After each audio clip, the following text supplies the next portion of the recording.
네, 이번 주 두 번째 경기였습니다. 어제 이어서 오늘까지도 연패 흐름이 꾸준히 이어졌습니다.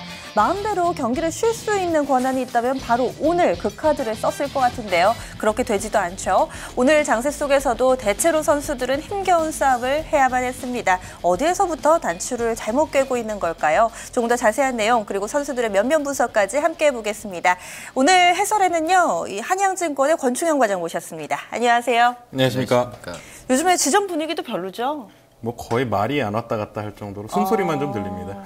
네, 정막하기 그지 없나 봐요. 맞습니다. 좀 어떠셨어요, 과장님은? 느끼시기에? 오늘 장 뭐 다 똑같은 하루가 아니었을까 싶습니다. 굉장히 좀 힘든 장이 연속이었던 것 같고요. 오늘은 특히나 조금 더 힘들었던 것 같습니다. 뭐 외국인이 매도를 하긴 했습니다만 크게 매도하는 것도 아니었는데 굉장히 좀 큰 폭의 하락이 좀 나왔고요. 삼성전자가 상대적으로 오늘 보합에 끝난 것 같은데 그걸 봤을 때 다른 종목군들은 오히려 더 많이 밀렸다라는 말밖에는 할 수 없는데 그런 종목군들을 거의 다 갖고 계시거든요. 삼성전자를 많이 들고 계신 분은 없다라고 좀 생각을 하고 있기 때문에 시장이 좀 다 같이 많이 힘든 그런 시장이 아니었는가 생각이 되고 있습니다. 허 의원님은 좀 어떠셨어요? 네. 아프셨죠? 힘드시고. 네. 네. 종가가 좀 찝찝한데요. 1949. 50을 안 맞춰줬구나. 49.04가 또 뭡니까? 그래서 좀 애매하게 끝난 것 같고요. 연기금이 일단 아무것도 안 해가지고 또 연기금이 또 왜 그랬을까라는 생각도 좀 약간 해보게 되고. 그렇네요. 네, 뭐 그리고 유가도 지금 뭐 아시아 들어와서 크게 움직임이 없더라고요. 그래서 뭐 진짜 오늘 뭐 누구 말 맞다나 이자를 보게 되는 건지 하루 만에 좀 하여튼 뭐 좀 살벌한 분위기가 나온 것 같습니다. 투매까지는 아닌 것 같은데. 네, 네. 요즘에 코스피 보면 정말 못났다라는 얘기가 절로 나옵니다. 뭐 다른 국가들 밀릴 때는 더 밀리고 뭐 반등을 해줄 때는 혼자 또 청개구리처럼 움직이고요. 오늘도 그런 모습이었는데요. 선수들은 어땠을까요? 오늘 라인업 공개하겠습니다. 네, 1번 타자부터 보시죠. 현대 EP입니다. 2번 타자는 티웨이 홀딩스, 3번 타자 뉴프라이드, 4번은 삼성 엔지니어링이었고요. 5번 타자 네오팝입니다. 6번 SK이노베이션, 7번 롯데제과, 8번 서울반도체, 9번은 코롱 생명과학이 차지했습니다. 오늘 좀 부진했던 선수도 라인업에 함께 저희가 좀 포함을 해봤습니다. SK이노베이션과 하위 타선이죠. 서울반도체, 코롱생명과학 이렇게 3명의 선수들은 좀 대표적으로 부진했던 선수들, 이슈가 있었던 선수들로 묶였는데요. 어떠세요? 오늘 라인업? 네, 오늘 라인업들 보면은 좀 대형 타자들이 좀 뒤로 좀 많이 빠져 있는 좀 부진한 모습들을 좀 많이 보였고요. 그리고 뭐 중심적으로 테마가 됐었던 것은 유가가 아니었는가 좀 생각을 하고 있습니다. 유가 때문에 울고 웃었던 좀 종목군들이 좀 확실했던 것 같고요. 그리고 뭐 화장품 관련해가지고 뉴프라이드나 네오판 같은 경우는 또 상승하는 모습들을 보여줬고 아직 뭐 화장품 테마는 죽지 않았다라는 모습들 좀 어느 정도는 좀 확인할 수 있는 좀 그런 시장이 아니었나 좀 생각이 되고 있습니다. 네, 허 의원님은 좀 어떠세요? 네. 자, 4번 타자 삼성 엔지니어링 이게 사이즈가 되게 예전보다는 작아진 회사인데 그냥 수익률로 4번 주신 것 같고요. 뭐 좀 많이 올라서 그리고 네오팜은 이제 뭐 주인이 바뀌게 될 텐데요. 어쨌든 뭐 한불 화장품 그 이슈로 어제 급락 나왔던 것이 오늘 하루 만에 좀 약간 좀 비교적 큰 폭의 시장 대비로는 좀 반등이 나왔던 것 같고 유가 빠지는 거 관련해서 뭐 티웨이 홀딩스가 이게 좀 가볍다 보니까 한 7% 정도 아주 좀 세게 나왔고 현대 EP는 신고가 내고 나서 약간 좀 주춤했던 정정하겠습니다. 사상 최고치 경신하고 나서 잠깐 주춤했던 상황이고요.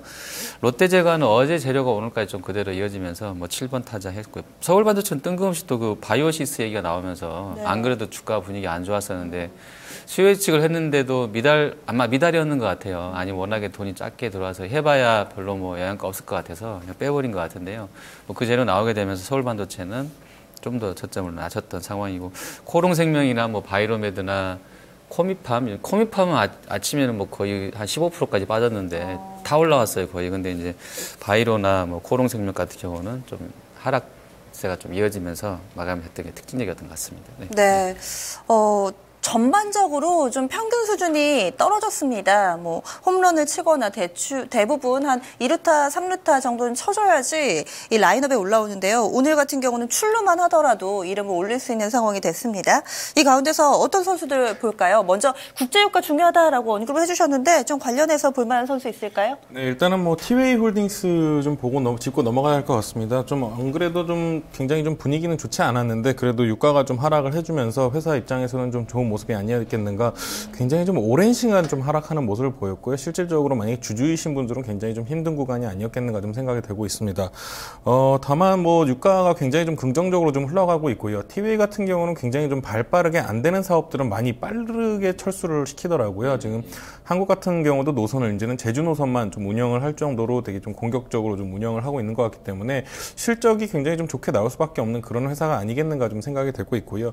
좀 오늘 기술적인 자리에서 굉장히 좀 의미 있는 자리였다라고 좀 생각을 하고 있습니다. 그렇기 때문에 뭐 추세적으로 뭐 신고가를 낸다 뭐 이런 것은 아니겠지만 뭐 유가에 굉장히 좀 빠르게 반응하는 종목이 아니겠는가 좀 생각을 해서 티웨이 홀딩스를 좀 가져 나왔습니다. 네, 지금 보통 항공주 같은 경우는 국제유가가 많이 빠지면 수혜주로 분류가 되고 간밤에 미국 증시에서도 대체적으로 항공주 좋았는데 국내에서는 저가 항공하고요. 대형 항공사 희비가 좀 엇갈렸잖아요. 네, 맞습니다. 일단은 뭐 아시아나 같은 경우는 지난 분기에도 유가가 굉장히 낮은 아시아나 대한항공 같은 경우는 유가가 굉장히 좀 긍정적인 분위기였습니다만 굉장히 좀 실적이 좋지 못했거든요. 그래서 대형 항공사 같은 경우는 좀 어느 정도 감안을 하셔야 될 것 같고요. 또 중소형 항공사 같은 경우는 아무래도 실적이 바로바로 좀 나타나는 경향이 있습니다. 다만 뭐 제주항공 같은 경우는 좀 안 좋은 뉴스가 좀 나왔었더라고요. 네. 그 기체 결함 이슈로 항공기가 회항하는 이슈가 있었기 때문에 좀 상승률이 좀 크지 않았던 것 같고요. 반면에 뭐 티웨이 홀딩스 같은 경우는 빠르게 좀 반응을 한 것이 아닌가 이렇게 좀 생각이 되고 있습니다. 허 의원님은 항공주도 좀 어떻게 보세요?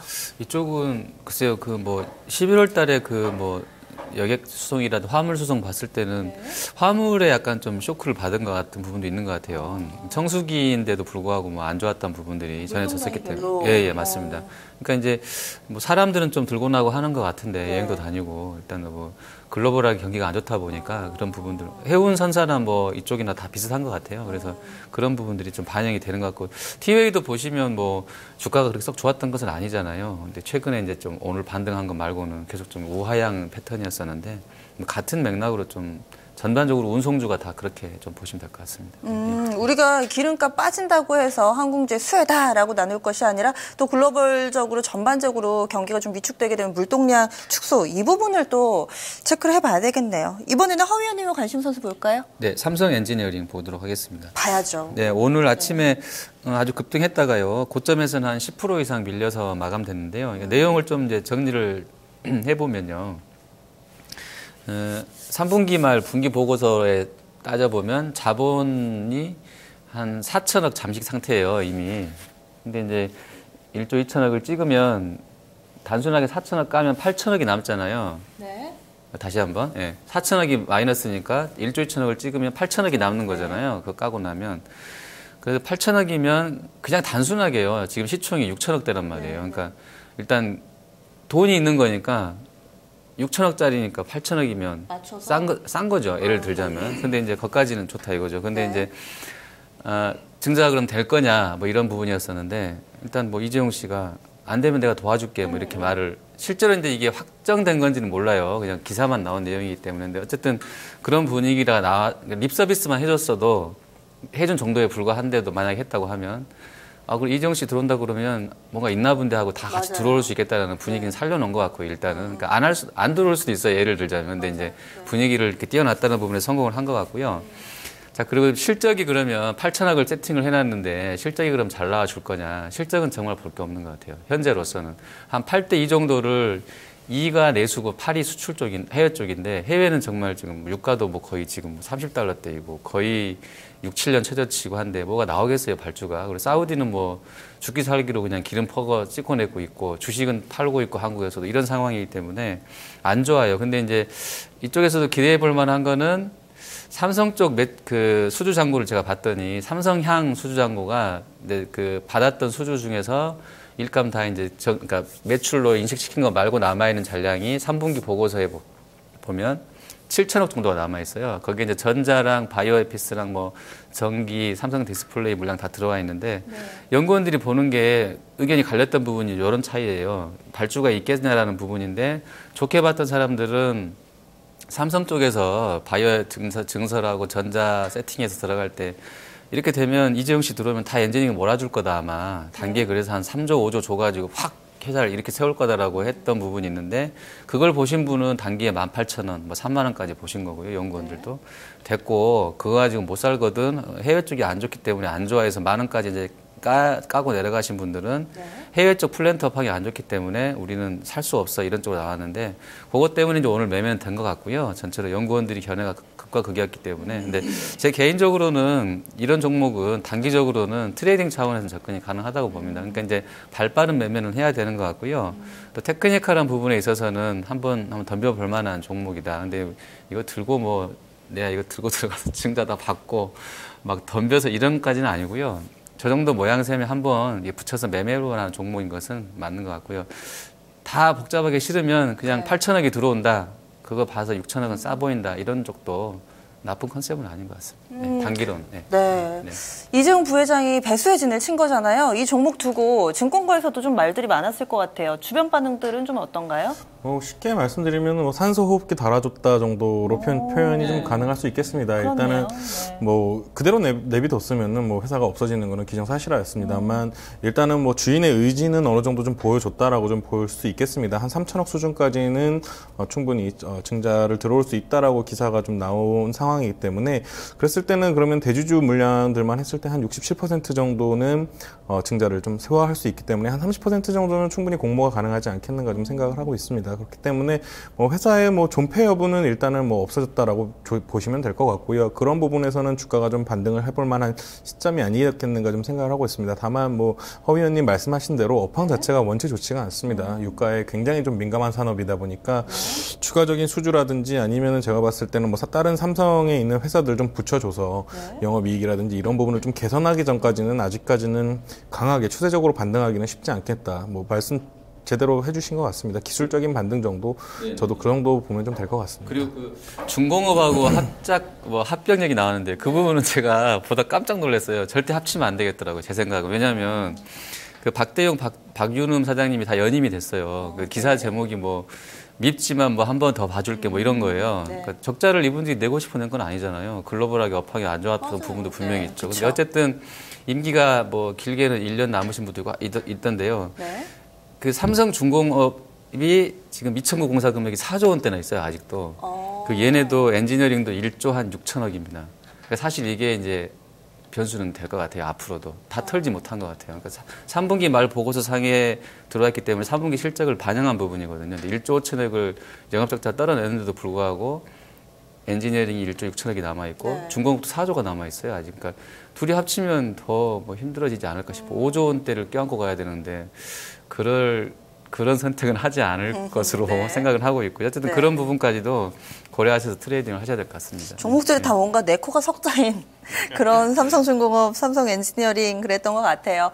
그리고 한 선수 좀 더 보겠습니다. 어떤 선수 볼까요? 네, 마지막 선수는 SK이노베이션입니다. SK이노베이션 같은 경우도 오늘 유가 관련으로 해가지고 좀 어느 정도 하락하는 모습을 좀 보여줬습니다. 일단은 유가 자체는 제가 봤을 때는 거의 다 빠진 것이 아니겠는가 좀 생각을 하고 있습니다. 20불대를 볼 수도 있는 사람들이 얘기가 나오고는 있습니다만 그런 말들은 제가 봤을 때는 쇼쟁이들이 하는 말이 아닌가라고 좀 생각을 하고 있고요. 한 35불 선에서 한 32불 선이 좀 마지노 선이 아니겠는가 좀 생각을 하고 있기 때문에 이 정도 수준에서 제가 봤을 때는 저점을 찍었다라고 좀 보여지고 있습니다. 근데 일단은 계속 리포트들이라든지 애널리스트들의 자료들을 봤을 때는 정제 마진이 개선이 계속해서 잘 돼가고 있다는 점이 제가 봤을 때는 오히려 좀 긍정적인 시각이 아니겠는가라고 좀 생각을 하고 있고요. 한 2011년도나 2012년도쯤에 화학주의 슈퍼사이클이 한번 나왔습니다. 지금 이런 상황이 좀 있었는데요. 그때도 이제 그때는 유가 관련은 아니었습니다만. 혹시 차화정 그때 아니에요? 네, 맞습니다. 그때 이제 화학 쪽에서 슈퍼사이클이 좀 나와줬는데 그때 그 문제가 뭐였냐면은 공급을 수요가 못 따라가주는. 왜냐하면 그 전에 시장이 너무 안 좋았기 때문에 이런 회사들이 공격적으로 좀 어느 정도 카펙스를 진행을 하지 못했습니다. 따라가지 못했던 점이 있었기 때문에 만약에 내년에 미국이라든지 중국 쪽에서 아니면 또 유럽에서 이렇게 시장 상황이 굉장히 나아진다면 화학적 수요가 굉장히 좀 커질 가능성이 높지 않겠는가라고 좀 생각을 되면서 그렇게 된다면 한국 쪽에서는 계속해서 좀 어느 정도 공장이라든지 공장 증설을 크게 진행한 상황이기 때문에 따라갈 수 있는 업체들이 한국의 화학주들이 아니겠는가 좀 생각을 해서 좀 계속해서 좀 지켜봐야 할 종목이다 이렇게 좀 생각을 하고 있습니다. 어제만 하더라도 이 화학주들이 초반에 좀 하락 출발했다가 대체로 좀 상승 전환되면서 마무리되는 경우도 상당히 좀 많아서요. 허 위원님도 좀 정리를 좀 간략하게 코멘트만 좀 들어볼까요? 저는 기름값이 아까 차트를 쭉 켜서 보니까요. 1986년도에 우리 아시안게임 할 때가 얼마였는지 혹시 아세요? 1986년도요? 네. 저는 그때 숫자도 모를 때가 아닐까요? 저 그때 시골에서 어머니랑 고구마 캐던 기억이 나는데요. 네. 중학교 때였나 그때가 제가. 고구마요? 9.75달러였대요. 9.75요? 네, 배럴당이요? 네, 9.75. 그리고 그 다음 바닥은 이제 2008년도 그 글로벌 금융위기 아니요. 때. 1998년도 네. 그 아시아 외환위기 때 그때가 한 10달러대 초반이었었고요. 그리고 네. 최근에 이제 가장 저점 아까 이제 말씀해 주셨던 거랑 약간 유사한데 서브프라임 때 네, 맞아요. 2008년도에 네. 33달러 맞아요. 수준. 네, 그러니까 네, 다들 그렇더라고요. 차트 보고 계시는데 이제 37이니까 한 4만 더 빠지면 33이잖아요. 네. 근데 그거 깨지면 아래로는 한 3, 40년치 쭉 켜나 보면 이 걸리는 선들이 그렇게 세게 안 보이더라고요. 근데 이란이 아까도 제가 샤워하면서 말씀드린 이란이 지금 되게 화가 많이 나 있거든요. 베네수엘하고 이란하고는 지금 네.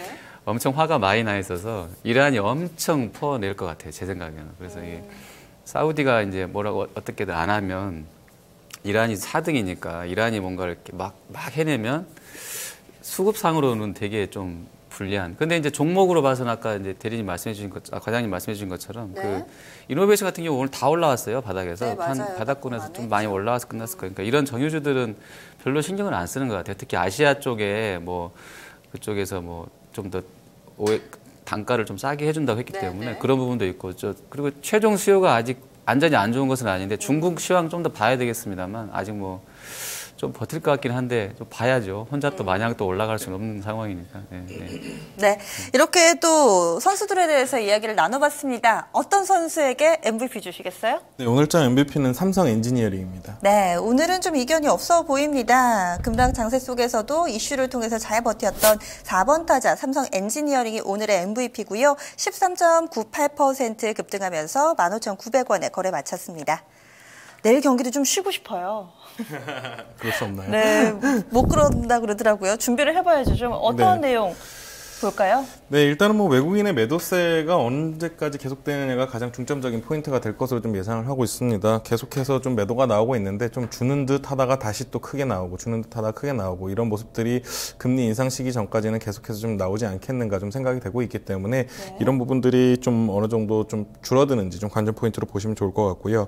그리고 글로벌 증시에 대한 우려감이 좀 어느 정도 나온 것 같습니다. 일단은 뭐 유럽이라든지 미국 시장이 좀 좋지 않게 끝나면서 이런 우려감들이 좀 지속된다면은 한국 시장도 여파를 받을 가능성이 굉장히 크기 때문에 일단은 뭐 긍정적인 시각보다는 일단은 좀 어느 정도 방어적인 시각으로 시장을 바라보시는 게 좋지 않겠는가 좀 생각을 하고 있고요.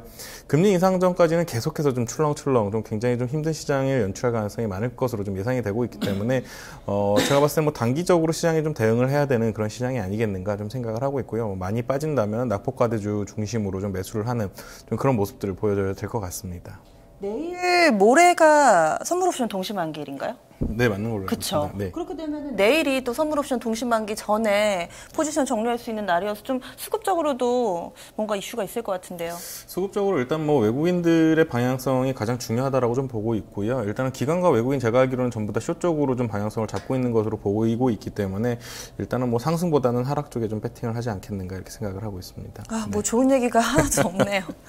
네, 그래도 또 오늘 장에서도 선전한 선수들이 있었잖아요. 내일도 그렇지 않을까요? 우리가 기대를 할 만한 선수 클린업 트리오 발표해 주시죠. 네. 일단 1번은 콜마 B&H고요. 네. 그리고 2번은 뉴, 3번은 화승인더입니다. 네, 지금 먼저 콜마 B&H부터 들어보겠습니다. 어떤 관점에서 보세요? 네, 콜마 B&H는 뭐 코스맥스 BTI하고 좀 사업이 좀 비슷하다고 보시면 될 것 같은데요. 상대적으로 좀 어느 정도 좀 저평가돼 있다라고 좀 디스카운트 요인이 좀 없는데도 불구하고 디스카운트 돼 있다라고 좀 생각을 하시면 될 것 같습니다. 그리고 중국 사업의 진출의 준비가 좀 끝난 것으로 좀 보여지고 있기 때문에 추가적인 상승의 방향이 나오지 않겠는가. 그리고 뭐 요새 외국인 수급인지 기관 수급도 나쁘지 않은 모습들을 보여주고 있기 때문에 지금 현재 가격에서는 좀 부담이 없는 그런 가격이다라고 좀 생각해서 1번으로 좀 세워봤습니다. 두 번째는 영화주 가져오셨네요? 네, 맞습니다. 뉴인데요. 지난주에도 가져왔던 것 같은데요. 일단은 뭐 대호가 개봉을 앞두고 있습니다. 다만 뭐 히말라야 때문에 조금 불안하신 분들이 있을 것으로 생각은 되고 있는데 저는 대호 한 표예요. 네, 일단은 대호가 기본적으로 어느 정도만 해준다고 했을 때 2월 달에 태양의 후예라는 드라마를 시작을 할 것으로 좀 생각이 됩니다. 이게 뭐 우리나라 최초로 중국과 동시 방영을 목표로 하고 있기 때문에 이렇게 된다면은 어느 정도 시장에서는 이슈를 충분히 끌 가능성이 많다. 그렇게 봤을 때는 현재 뭐 저점을 한 11,000원 정도라고 봤을 때는 지금 굉장히 좀 메리트 있는 가격으로 보여지고 있거든요. 이런 종목 같은 같은 경우는 이슈가 될 경우에는 굉장히 좀 세게 움직이는 엔터주의 성향이 있기 때문에 엔터주기 때문에 그런 성향이 있기 때문에 제가 봤을 때는 지금 가격은 부담 없이 좀 사셔도 되는 자리가 아니겠는가 좀 생각이 되고 있습니다. 화승인도도 쭉 미는 선수예요, 맞죠? 네, 맞습니다. 화승인도 같은 경우도 굉장히 좀 좋은 선수라고 보시면 될 것 같고요. 요새 오늘도 그 환율이 좀 많이 올랐죠. 맞아요. 환율 수혜를 굉장히 크게 받을 수 있는 그런 회사입니다. 그리고 또 수급적으로 외국인이라든지 기관들이 계속해서 좀 하락한다 싶으면은 좀 큰 폭으로 좀 사주고요. 하락한다 보면 큰 폭으로 사주면서 계단식 상승을 계속해서 좀 보여주고 있는데 이런 부분들이 제가 봤을 때는 좀 어느 정도 박스권 매매가 끝난 이후에 좀 1분기 실적이 나올 때쯤이라면은 다시 한번 상승의 추세로 돌려주지 않겠는가 이렇게 좀 생각이 되고 있습니다. 네, 알겠습니다. 내일 경기 콜마 B&H와 NEW 뉴 그리고 화승인더로 준비해 보신다면은 조금 더 재밌게 즐기실 수 있지 않을까 싶습니다. 저희가 집중 골든타임에서 다뤄드린 내용은요, 이 투자 판단에 대한 조언입니다. 종목에 대한 상승과 하락을 보장하지는 않는다는 점, 그리고 판단의 책임은 또 시청자분들의 몫이라는 점 다시 한번 양지하시면서 또 전략 세워보시기 바랍니다. 저희는 내일 이 시간 다시 뵙겠습니다. 함께해 주신 여러분 고맙습니다.